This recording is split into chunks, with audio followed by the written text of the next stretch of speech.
Ayan po si daddy niya. Siya po yung nag-aayos ng kanyang lampin. Ano? Swaden ita. Swaden daw. Yan. OMG, ang liit. Si daddy yan. Teletubbies number 2. Teletubbies number 1.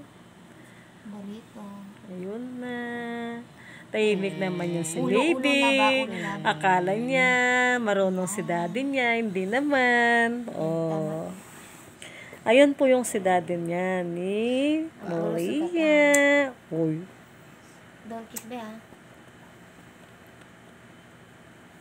May ikaw na Anong thought mo naman kaya yan. sa tatay mo? Ayan. May ikaw na po yan. Ayan na po si baby. Dadalhin niya sa kuna.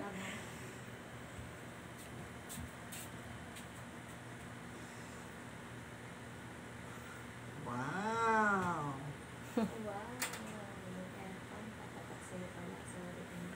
Wala na siyang kumot niya. Yung cute number. Ay, wala siyang kopya. Ganun lang sa ospital. Ganun lang sa ospital, walang kopya. Ay, baka masisipin. Snap.